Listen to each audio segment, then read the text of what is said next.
My name is Courtney, and this is my presentation on Brazil and slavery. So first we're going to start with the history of the slave trade in Brazil. So in about 1500, a ship that was destined for India actually got off course and found Brazil. They sent news back to Lisbon because they saw this large amount of land, and they saw the opportunity to section it off and make money from it. So they needed people to work on these plots of land, but they couldn't take people from their Portuguese population because it was already so small. The natives of Brazil were very trusting, and they took advantage of that. But the natives, unfortunately, had very communistic mindsets and struggled to adjust to the market mindset and the idea of overproduction, and eventually died off. So in 1600, Portugal turned to Africa for slaves and began to view Angola as a place for an infinite supply of slaves. And 1/10 of Portugal's population becomes African after the relationship between Brazil and Africa is formed. So my question was, whenever I was researching all of this, would be like, what's in it for Africa, and why would they allow their population to be, taken from them and sent over to Brazil to work in these awful conditions that they were?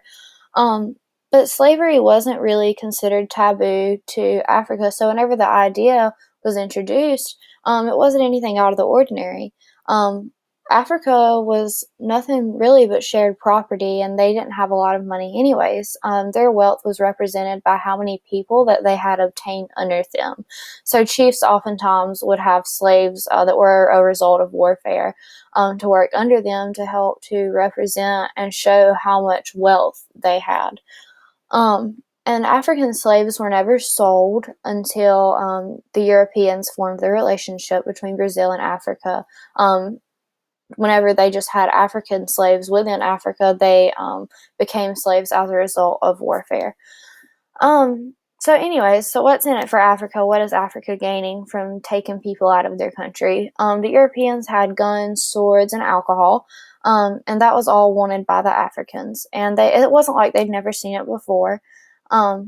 They just knew that they could get it at a smaller price than what the Arabs had been offering. So the weapons provided power in places where power was not common, such as West Africa. So as a result of this relationship, it caused a little bit of economic upset. And so the European weapons went to West Coast Africa. And West Coast Africa was, new to this feeling of power that they had because they were used to bowing down to Central Africa. So this created warfare within Africa. Which also created slave production for the Europeans, and so it was a never-ending process. So why do Europeans need all of these slaves? They needed them to work on the sugar plantations that they had. Sugar was a very, very, very important thing of that time because it was used to cover rotting meat, and so therefore they could, save their food supply and make it last longer, even though it may not have been healthy. But it was also used as a sweetener and a spice by the upper class. So fun fact today, the amount of Brazil's population that descended from Africa is greater than that of many African countries. This citation at the bottom is for all slides prior to this one and this one.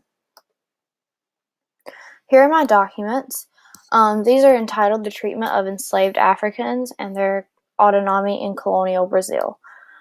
So to describe some common punishments in Brazil, this was described in very much detail in these articles, but some common punishments would be, they're called novenas, possibly.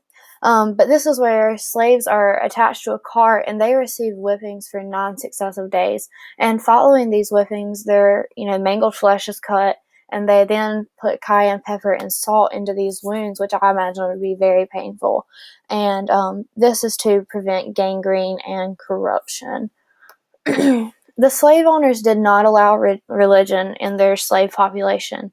I imagine because they didn't want them to be aware of any superior power. They wanted to be viewed as, the ultimate power that they had over them. They didn't want to provide the slaves with any hope. They wanted to be viewed almost as like a god.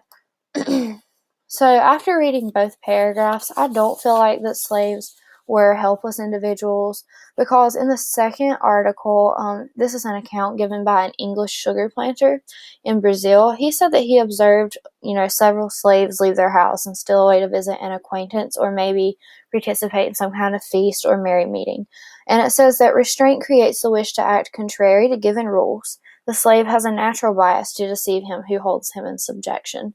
So they weren't helpless and they weren't dumb, so they were smart and they defied all of the rules that they were, given. Explain the connection the author makes between the present state of Brazil and the feudal times in Europe.